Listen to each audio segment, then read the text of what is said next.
Welcome to NovaStart course. This video will introduce you how to set system redundancy in NovaLCT software. Before we start, let's think about one question. Why we need to set the redundancy? This is the system structure. Normally, there is only one channel from the video source to the processor, to the controller, and the receiving cards. But what will happen if the data channel is broken? All the rest of the screen will be blacked out because there is no data goes into the cabinets behind. Don't worry, the redundancy can help here. If no data comes from the main channel, all these receiving cards will get the signal from the backup channel automatically, and the switch is so fast that nobody will notice it.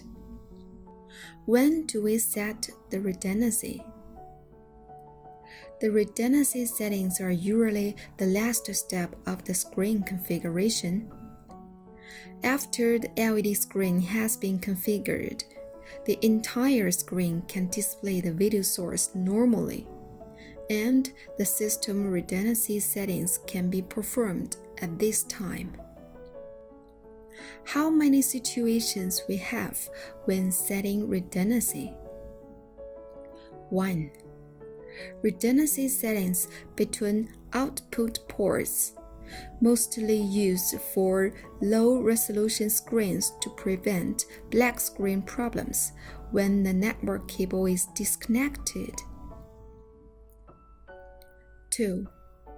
Redundancy settings between sending controllers, mostly used for high-resolution screens to prevent black screen issue when network cable communication error or video signal cable disconnection. A. Dual sending controller cascaded. B. Dual sending controller non-cascaded. In my demo, the resolution of a single cabinet is 192 by 192. The screen is 2 columns and 3 rows. The total resolution is 384 by 576. Okay, let's take a look at how to set up redundancy for these cases one by one. 1. Redundancy settings between output ports. Open NovaLCT software. Click User and select the Advanced Synchronous System User Login. The password is admin. Click View Detail of a Device, and we will know there is a VX6S connected to this system.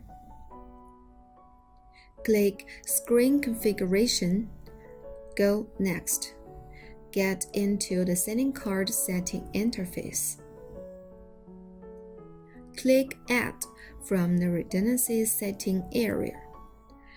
Tap the corresponding relationship at the pop-up redundancy settings window. The serial number of the primary and backup sending card is the same, default 1. If the port 2 will be the backup of the port 1, just type 2 at the serial number of the backup port. Click Add and close this window. Click Send and save it. The redundancy setting between output ports is finished. 2A. Redundancy settings between 2 cascaded sending controllers. After Advanced Login, click View Detail of a Device, and we will know there are 2 pieces of a VX6S connected to this system. Just one communication port means they are cascaded. Click Screen Configuration. Go Next. Get into the setting card setting interface. Click Add from the Redundancy setting area. Tap the corresponding relationship at the pop-up Redundancy settings window. This time, we need type 2 at the serial number of backup sending card. If we use the port 1 of the second VX6S to be the backup port of the first VX6S port 1, then we tap 1 in both blanks. Same principle if you have more output ports being used.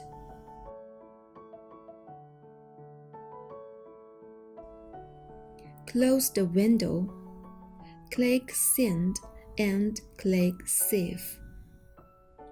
The redundancy setting between two cascaded sending controllers is finished. 2B. Redundancy settings between two non-cascaded sending controllers. After advanced login, click View Detail of Device, and we will know there are two pieces of VX6S connected to this system.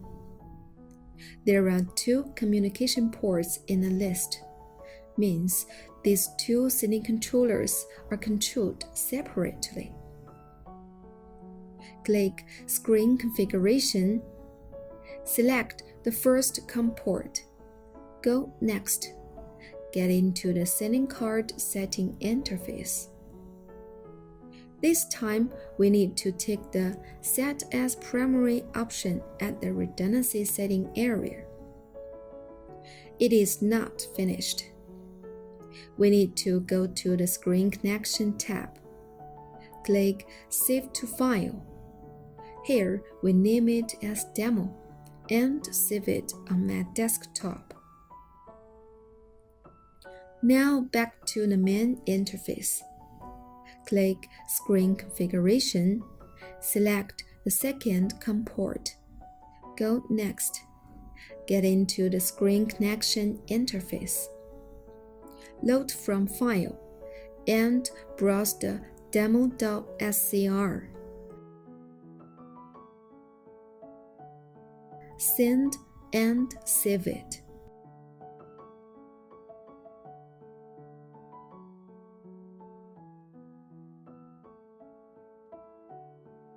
Then back to the sending card interface. Take the Set as Backup option.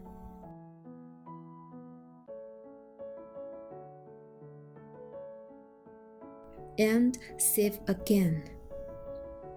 The redundancy settings between two non-cascaded sending controllers is finished. Except the software settings, we can also finish redundancy settings with hardware. Use the knob and the front panel to find the redundancy setting menu.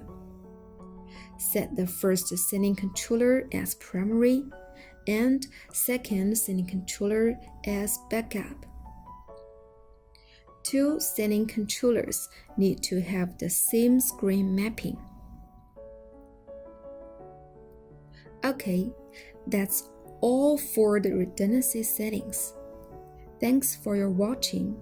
See you next time.